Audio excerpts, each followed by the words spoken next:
Magnolia Wu Unfolded All by Chanel Miller.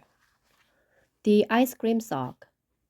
The next morning, Magnolia was still thinking about Aspen and Otto. She wanted to ask her dad about it, but didn't know what to say. So she sat on the front steps, watching as Mr. Wu swept leaves off the sidewalk. Magnolia pointed to a mess of spider webs in the corner of the window. I see a spider, said Magnolia. Can you sweep it? Ignore it, said Mr. Wu. He's sleeping. Magnolia listened to the soft scooting of leaves on the pavement before she noticed Iris bounding down the sidewalk, flapping a sock in the air above her head. We've got a fun one today, said Iris, dangling it in front of Magnolia. The sock was covered in ice cream cones. You are early, said Magnolia. We are 3 for 3. I couldn't wait, said Iris. Magnolia examined the ice cream sock and realized that it likely belonged to Jessica. Jessica was their school's soccer captain, and her mom, Mrs. Flores, was president of ICT Lights Incorporated, which sold clear popsicles with real fruit chunks and colorful ice cream. The Woo's ice cream paled in comparison. Jessica was famous at school for starring in the ICT Lights commercials with her mom. Everyone was familiar with the montage of them slicing strawberries, running through sprinklers, riding in a convertible. Magnolia had been to Jessica's building once to deliver a load of down comforters they'd needed washed. That day, Magnolia and her father had found an ICT Lights cooler tossed out on the curb and brought it home to store their own ice cream. Magnolia remembered her dad rolling it home, hosing it clean. Magnolia made a label to cover up the ICT Lights logo, embarrassed they'd taken Jessica's trash. Prepare to meet Jessica, said Magnolia. She's a soccer and TV star, and her mom's a mega millionaire ice cream lady. Iris now looked more nervous than excited, the sock hanging limply from her hand. Outside Jessica's building, a security camera projected Iris's and Magnolia's faces onto the security monitor. Iris adjusted her hair clip. A doorman in a suit with a black cap, white gloves, and a triangular napkin in his pocket whisked open the door. The lobby had vases thick with blooming lilies and a ceiling so high that a giraffe would have felt comfortable jumping. The elevators glided without sound, arriving at the sixth floor so fast that Magnolia's ears popped.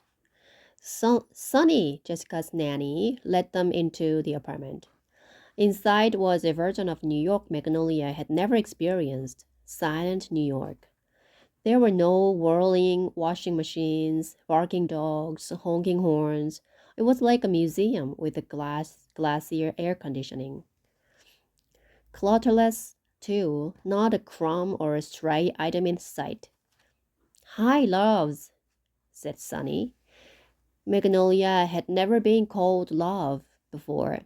Her aunt sometimes called her little ghost in Chinese, but that was about as affectionate as it got. I think we have Jessica's sock, Magnolia said. Sneaky little sock, Sunny said. Come in. She led them to Jessica's room, where a wooden ladder leaned against her bookshelves. There were soccer trophies topped with golden figurines, mid-kick, starfish from the Caribbean, and an Eiffel Tower replica, tubes of lip gloss, and Jessica herself sitting cross-legged in a square of sunlight on her plush carpet. Sunny reappeared with a tray of fig jam, cheese, and crackers. She picked up Jessica's grass-stained soccer gear and carried it out. Enjoy, loves, she said. Thank you for the cheese, said Iris, placing a chunk of brie in her mouth. I'm Iris, by the way. Have as much cheese as you want, said Jessica. You know, Magnolia, I used to think your name was Mongolia. Oh, said Magnolia, that's funny, isn't it? Said Jessica, scooting a beanbag toward the center of the room for them to sit on. Sorry, we don't mean to stop by for long, said Iris, eyeing the beanbag. We were just returning your sock. Oh, said Jessica, tossing her sock toward her dresser. Thanks. You should stay. My mom just shipped me this beanbag. It's got like 1,000 beans in it. Super comfy. So does your beanbag have real bean? Iris started to say before Magnolia cut her off. I can't believe this is your life, said Magnolia. Jessica shrugged and flopped down onto her bed. I'd be on the soccer field all day if I could. Coach made me goalie, and I'm loving it. But my mom says the sun's bad for my skin, so I had to limit my exposure. Well, she didn't say that to me. She texted it to Sonny, who said it to me. I don't know. I can get lonely up here. Magnolia didn't understand. Fig jam had just materialized in front of her. What more could she want? But at least you get to travel, said Magnolia, nodding toward the starfish. Jessica picked up the starfish. This thing? I haven't even been to the Caribbean. My mom gets all these gifts from airports she passes through on business trips. Haven't seen her all summer. But you are in commercials with her, said Magnolia. Well, yeah, she said. She'll show up for that. But you know, the ice cream on TV isn't even real ice cream. Once on set, when no one was looking, I snuck a spoonful of ice cream from the display and spit it right out. Tasted like mushy mayonnaise. Turns out they use mashed potatoes colored with a food dye for the camera because real ice cream melts under the heat of the studio lights. Jessica stuck out her tongue. Magnolia couldn't believe it. That TV ice cream was just a pile of boiled vegetables. That Jessica could ever feel lonely. How much she'd assumed about Jessica's life without actually ever asking her. So, what does your mom do? Jessica said, rolling onto her side and propping herself up on her elbow. Something with clothes, right? Doesn't she run a department store or something? Yeah, said Magnolia. Iris looked bewildered, like Magnolia had just bit her. Well, a laundromat, technically. She works at our laundromat. Bing Ling Bubbles, said Magnolia. You must have so many people coming by, said Jessica. Must be nice. Do you get to see her every day? Magnolia nodded. Hooah, said Jessica. Now Jessica made it sound like Magnolia had the dreamier life, and it made Magnolia want to share more of it. We are actually going on another sock hunt today, said Magnolia. You should come. Except for right now, we are busy right now, said Iris. Magnolia shot Iris a look. Iris enlarged her eyes as if to say, What? How does it work? Said Jessica. First we pick the sock, said Magnolia. Then we do streams of consciousness to guess who it might belong to. There are no bad ideas. Magnolia fished through the knapsack and held up a sock covered in black polka dots. Like this one. This pattern makes me think of a swarm of flies, said Magnolia. She passed the sock to Iris. I think, Iris said, it looks like boba or black pepper or cannonballs. Dalmatian, said Jessica. Our dog walker takes the dogs in the building on a walk every day, including a Dalmatian. You're a genius, said Magnolia. That'll be our first suspect. He should be coming back around now, said Jessica. I don't think I can go with you, though. Like I said, my mom wants me inside. Iris and Magnolia descended into the lobby. The two of them took a seat on a plush black bench beside a fountain that trickled down a marble wall, waiting for the dog walker to return. Iris sat on her hands. Magnolia swung her feet. It was quiet between them, but not the peaceful kind of quiet. The quiet felt heavy, like a big sagging balloon hovering over them in the air. They could be pricked by a single sound. It's so cool that she got to be on a real TV set, said Magnolia. That wasn't the point of her story, said Iris. The point was that not everything you see is what it appears to be. Also, calling her a genius was a little strong. What? Said Magnolia. I just don't see why you worship her. She's just a person, said Iris. There's nothing wrong with admiring someone. She's friendly and she's a soccer goalie, said Magnolia. Goalies, said Iris, standing in a netted cage while wearing Mickey Mouse gloves. Well, it was nice to have her help, said Magnolia. Why? You have me, said Iris. Yeah, and we are allowed to have more than one person in our group, said Magnolia. If Jessica joined, said Iris, I'd be trailing behind the two of you. I'm not a trailer. She wouldn't exclude you, said Magnolia. You don't know her at all. You don't know her either, said Iris. She talked to us for 5 minutes, and now you think you've seen the inside of her soul. She told us she was lonely, said Magnolia. Everyone's lonely, said Iris. You were lonely until I came into the laundromat. I was fine on my own before I met you, said Magnolia. As those words tumbled out of Magnolia's mouth, her brain reached out to try and catch them, but it was too late. Okay, then I guess you don't need me here, said Iris. I don't, said Magnolia, looking down at the floor. When those words landed, Iris pushed herself up off the bench and walked straight out the revolving door. It had all happened so quickly, their sentences clambering over each other, thoughts spewing out faster than either of them could process. Now Iris was gone, and Magnolia was alone in the lobby listening to trickling water. Magnolia's mind felt murky. She had no idea what exactly had just been broken or how to repair it. She didn't know who had said what mean thing first, if she should chase after Iris or wait for her to return. Then again, if Iris had never elbowed out Jessica in the first place, they'd never have ended up in this situation. Maybe it was better to be by herself, independent.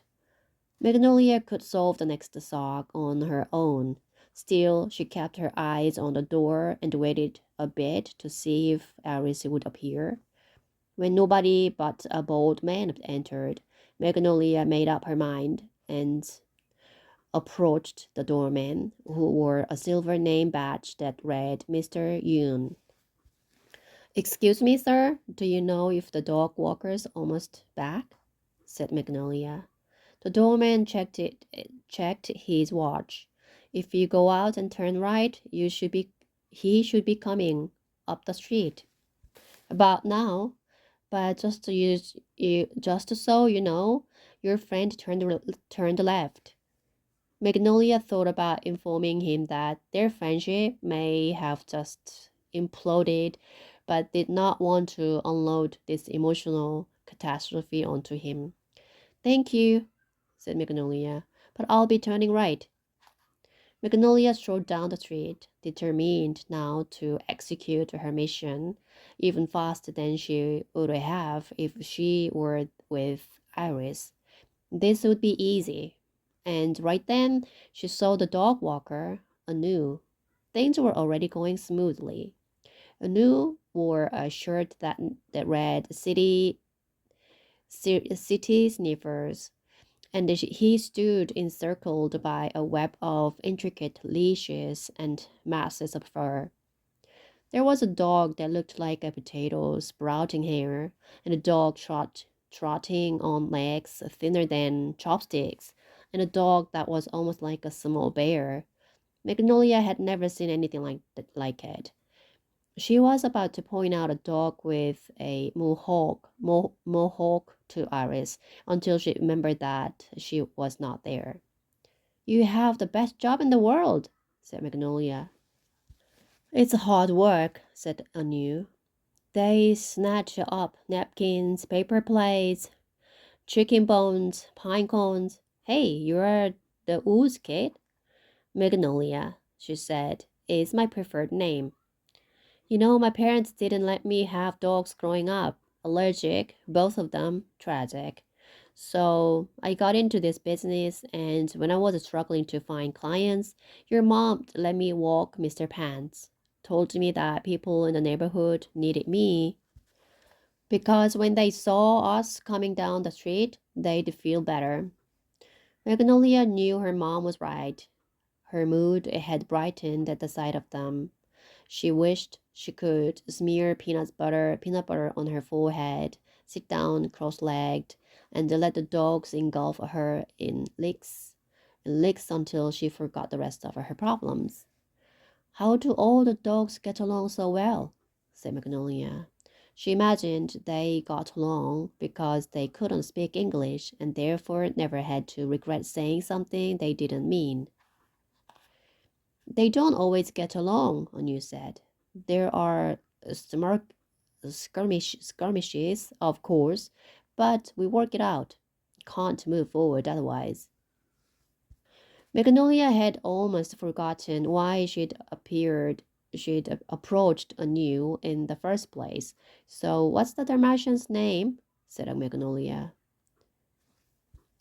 Belinda, said Anu.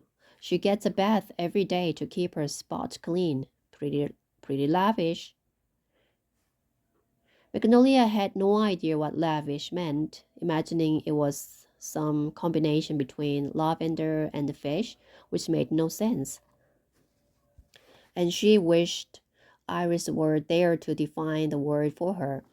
If Iris were there, she'd also be quick to point out that the black spots on Belinda's coat were blotchy and as asymmetrical, whereas the socks' polka dots were perfectly round. The pattern was not a perfect match. A squirrel darted by, and the dogs took off like a blur of fur. Catch you later, Anu yelled, legs flailing through the air. Magnolia found that she had less energy to charge ahead. Without Iris, just the sock quest felt more like an errand than an adventure.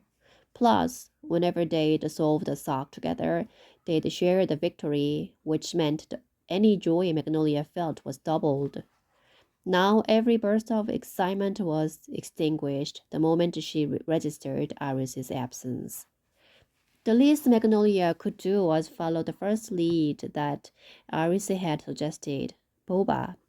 It was a good guess. The black dots were just like black tapioca pearls, and maybe it would cheer Iris up if she found out that she'd guessed it correctly. The cafe was called Plop Plop, and it was in Chinatown, so Magnolia set off down the street where the pretty pink and yellow lanterns were strung. Inside the Plop Plop, Magnolia saw three teenage girls drinking boba, using the cylinder straws to puncture the sealed tops, letting the pearls slide up, chewy and sweet. Their sunglasses were propped on top of their heads, and one of them was doodling a spiral on the other's shoulder. When the girls laughed, they threw their heads back, mouths open like a baby birds, a bunch of happy baby birds. Magnolia wondered if they ever stormed out on each other, if they said things that felt like stings.